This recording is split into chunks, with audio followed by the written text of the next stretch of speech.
bonjour, peuple de Dieu. Je suis votre frère, je m'appelle Prophète Etienne. Nous avons besoin de kopesa bien son beauté na kombora Yesu Masia. Tikete nzambe ya basakoli.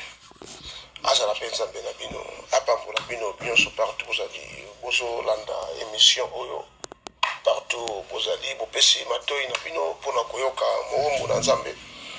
Oyo nzambe abengi na mama oyo pona ko salela. Merci à mon frère dans le pays. Lola les a ouvert. Lola les a ouvert. Lola les a ouvert. Lola les a ouvert pour na yo mouton di meli nzambe oyo ya Etienne. Lola les a ouvert. Et na meka muke kopesa conseil papa sa nzambe tout. O ba bengi ba paka to ba doyen to ba ancien to ba papa to ba to nzambe déjà atombola na ministère o to bandalo tomo. Alors, il faut que ça va bien. Pourquoi il faut que ça va bien? Tant que David, tant que David a longué, on est battu à David. Que David, yo olongi boy nengeni non. On est battu à combo à David. Battu à combat David. Mais elo kwa liboso o battu na ki David. Oui, papa na yo sa wapi. Pourquoi battu na David bongo? Parce que bébé que force à David et que tu pas na émoroté. Bébé que force à David et que tu pas mutu moko o azali koloto na simanaï. C'est ça qui va tourner David. Alors tant moi na tomboami, yo pe o za la béni. Alors to kangaka misala ya banate to tika bango ba avancer. To tika ba ke liboso parce que chacun a sa grâce. À travers moi na wana au simba bilaka na Nzambe nazolo ba mingi na basali na Nzambe na sepla ki mingi na dodo kamba. En tout cas vraiment na utaki kolanda prédication na yemoko oya tia ki na église Penel na ba séminaire mo dédié ba serviteur de Dieu dodo kamba asula ki point moko. En tout cas il m'a qui différence Nzamba pambola pena dodo kamba Nzamba pambola asapina pas malamu Nzamba pambola. Donc, il y a quelqu'un qui n'a point moko à bête qui a côté.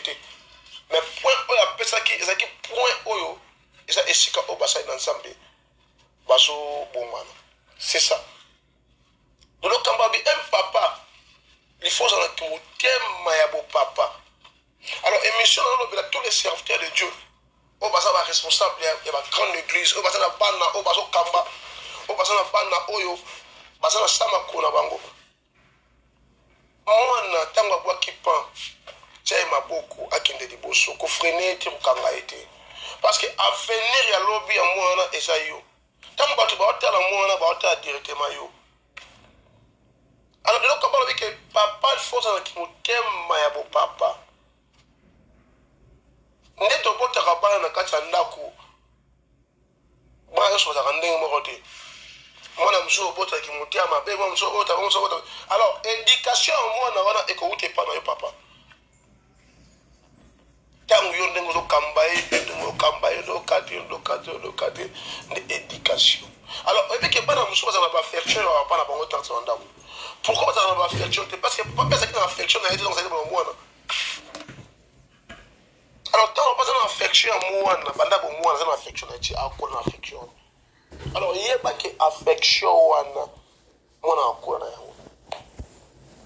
Alors, tant on a kacha kisho papa moni ke mwana amuso sali mo iloko ya gravité mais ubandi mo accommodé mwana. Ubandi ko lo mabe pona mwana. Ah! Papa spirituel. Mosal na Nzambe. Est-ce que eza malamu? Eza malamu? Avenir à mwana wana onza bata kachi na ye. So taki asali buyo papa nika obomaye. Na maloba ya mabe onika oboma ye obandi kolo mabe pona ye toza na kimutema ya bo papa taki basali na Nzambe taki ba na Nzambe nazolo ba émission on ba grand homme de Dieu nyonso. En tout cas boye ba ko simba ba na bino boye ba ko kamba bango ata basana règle bo ça mona règle parce que bien ba papa et ko sala malamu. Basa fierté na bino ya lobby. Basa fierté na bino ya lobby. Tango kombo na bango eke liboso yo pe eke liboso